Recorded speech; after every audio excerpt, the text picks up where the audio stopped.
Shalom, selamat pagi Bapak Ibu Saudara sekalian. Sebelum kita mendengar renungan Manarema, mari kita awali dengan doa terlebih dahulu.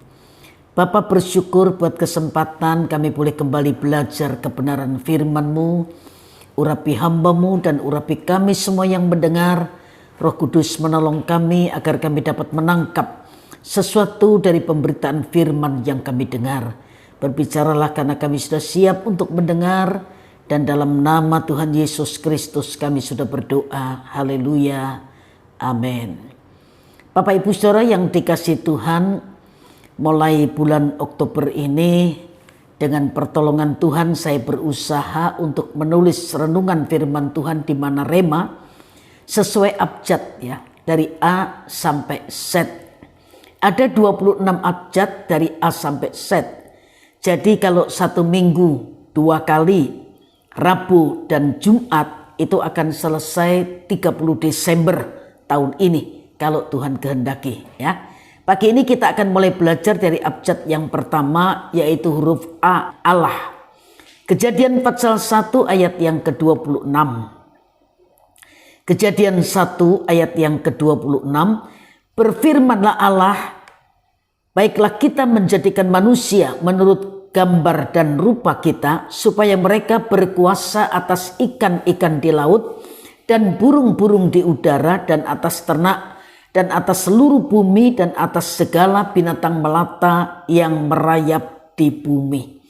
Bapak Ibu Saudara yang dikasihi Tuhan, sebuah kehidupan dimulai ketika langit, bumi dan seluruh jagat raya ini diciptakan oleh Tuhan.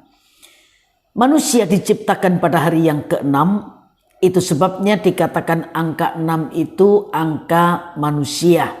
Setelah Allah menciptakan manusia, Kejadian 1 ayat 28 berkata, Allah memberkati mereka dan berfirman, beranak cuculah dan bertambah banyak. Sebagai dua manusia pertama yang diciptakan oleh Allah, Adam dan Hawa tentu lebih spesial dari kita semua. Meskipun Alkitab tidak pernah menjelaskannya secara detail, tapi dari apa yang firman Tuhan katakan kita dapat melihat ada dua keistimewaan Adam dan Hawa.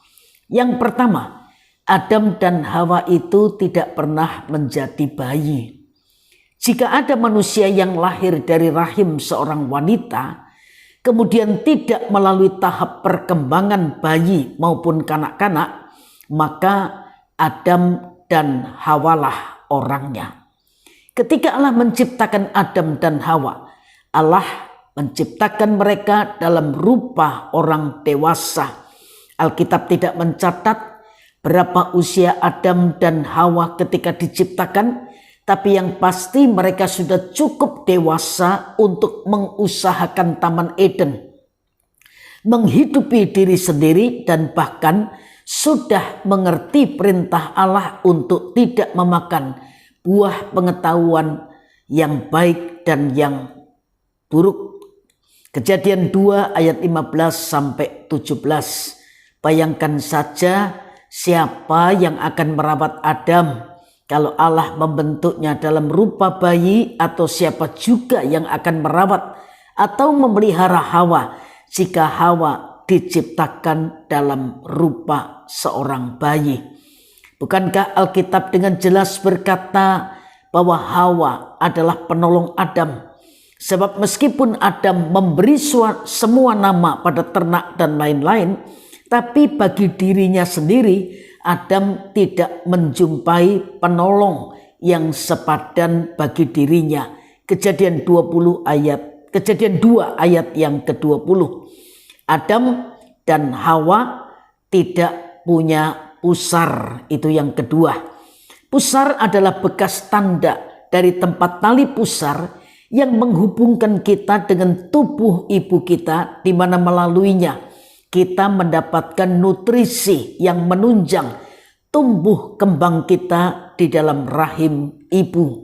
Nah, karena Adam dan Hawa diciptakan sendiri oleh Allah, Adam dari debu tanah dan Hawa dari tulang rusuk Adam, dan langsung dalam rupa orang dewasa, maka dapat dipastikan bahwa mereka tidak memiliki pusar.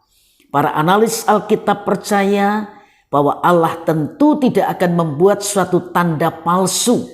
Dalam hal ini adalah pusar pada tubuh Adam dan Hawa, seolah-olah mereka pernah bertumbuh dalam rahim seorang ibu, yang justru akan membuat banyak orang tidak percaya bahwa Adam dan Hawa diciptakan oleh Allah secara ajaib.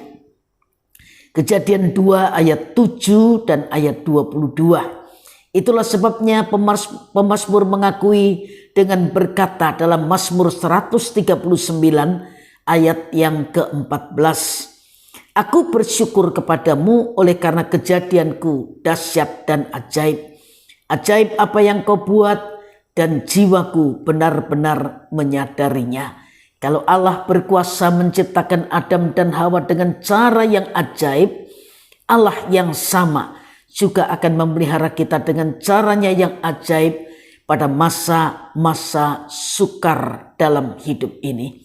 Itu sebabnya Bapak Ibu Saudara sekalian, mari kita terus berpaut kepada Tuhan, terus memelihara relasi, makin lama makin akrab sampai menjadi satu roh dengan Tuhan. Dan Alkitab berkata, berkat itu ada di atas kepala orang benar. Tuhan memberkati Bapak Ibu Saudara sekalian, dan mari kita sama-sama berdoa. Bapa, mengucap syukur buat kebenaran firman-Mu yang sudah kami dengar, yang mengingatkan kami untuk kami melihat perbuatan Tuhan yang besar, yang dahsyat dan yang ajaib.